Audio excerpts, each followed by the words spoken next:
Kenaikan BBM hingga mencapai 30% berdampak pada semua sektor, baik rumah tangga maupun industri dan terutama pada transportasi. Pemirsa, Public Corner kembali hadir menjumpai Anda bersama saya Gita Nafiza dalam topik transportasi dan industri pasca kenaikan BBM. Dan bersama saya telah hadir Haryadi Sukamdhani, Wakil Ketua Kadin, dan juga Murfi Hutagalung, Ketua Umum Organda, serta seorang pengamat ekonomi dari Indef, Bapak Ihsan Mojo. Selamat datang di Public Corner, Bapak-Bapak. Selamat.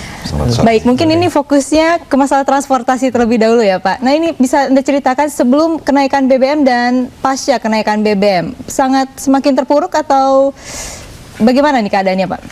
Ya, kalau bicara terpuruk ya semakin terpuruk ya, karena sebelum BBM naik itu kan kita terkena dampak krisis ya. Setelah dampak krisis ke BBM 2 kali pada tahun 2005 ada kenaikan yang kurang lebih 100 lebih, 130%. Nah, ini pulihnya belum selesai sampai saat ini. Di sektor transportasi itu untuk melakukan peremajaan, memaintain itu sulit. Nah, sekarang didatangin lagi dengan kenaikan BBM tahap ketiga kalau menurut kami. Dan tentunya bagi kami ini satu hal yang sangat memberatkan. Ini yang kami khawatir, kalau terus begini nanti yang kami khawatirkan adalah sektor transportasi akan betul-betul tenggelam gitu. Baik, sedangkan kemarin diadakan demo, selalu mengadakan demo. Sedangkan katanya pemerintah sudah mengeluarkan SK mengenai ketetapan kenaikan harga yang dicanangkan oleh pemerintah sekitar 15%. Lantas mengapa masih melakukan demo-demo itu, Pak? Iya, kalau kita bicara 15% itu adalah merupakan harga yang tarif yang harus dievaluasi setiap 6 bulan. Itu merupakan harganya AKAP, angkutan kota antar provinsi, dan itu sudah menjadi satu kewajiban. Sedangkan 2 tahun ke belakang itu belum dilakukan evaluasi.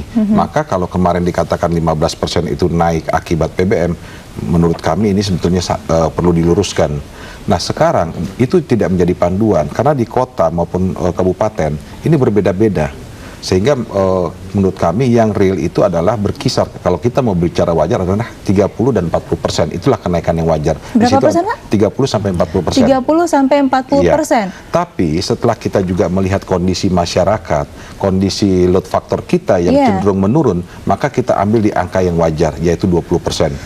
20%, dan apakah itu menurut hitung-hitungan ekonomi, Mas, apakah dengan kenaikan 20% itu masyarakat sekarang mampu untuk membayar sebesar itu juga ya? Maksudnya mereka juga daya beli mereka sudah turun, kemudian angka transportasi juga naik 20%, itu angka yang rasional kah atau bagaimana nih? Jadi begini, Mbak, kalau pertama ketika terjadi kenaikan ongkos produksi, maka itu akan berpengaruh terhadap harga dan permintaan. Tapi kalau dilihat, itu ada yang namanya price incidence. Jadi karena yang namanya komponen ongkos itu bergerak, itu otomatis supply-nya akan ke atas.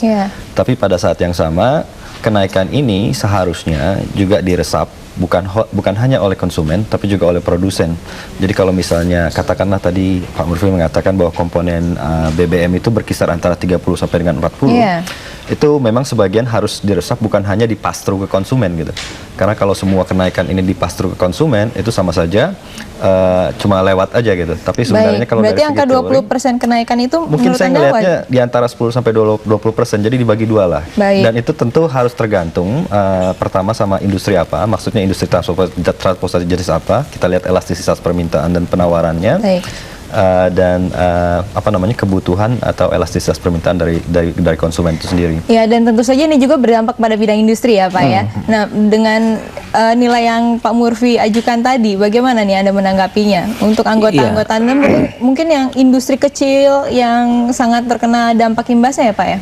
Ya, memang kalau kenaikan dari transport itu 20% itu otomatis memang akan mempengaruhi semua biaya distribusi kita ya.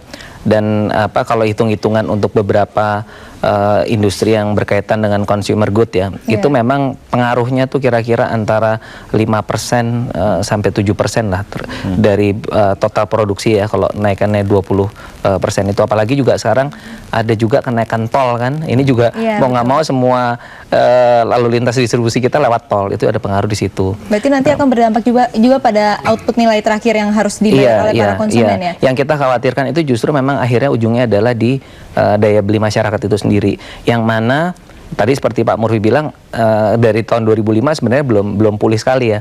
Nah, ini ada kejadian seperti ini memang kalau misalnya kita melihat secara keseluruhan, ekonomi di bawah ini sangat-sangat terpukul ya kalau saya lihat. Dan kalau saya melihat dari perkembangan dari kalau kita lihat dari pertumbuhan kreditnya sendiri, saya kemarin dapat konfirmasi dari Bank Indonesia, ada sekitar pertumbuhan selama semester pertama ini 30% ya kurang lebih pertumbuhan kredit. Cuman kita belum confirm 30%-nya tuh untuk sektor real, apa consumer, apa untuk kredit konsumsi.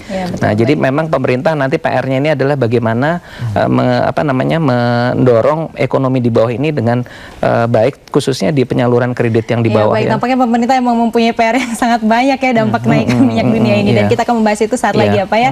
Dan pemirsa, kami nantikan kritik, saran maupun opini Anda. Silakan Anda kirimkan SMS, ketik PC, spasi isi komentar Anda dan kirimkan ke 6876. Atau Anda juga bisa berinteraksi dengan kami langsung di nomor 021583022 pada segmen kedua nanti. Dan Public Corner akan segera kembali, tetaplah bersama kami di Metro TV.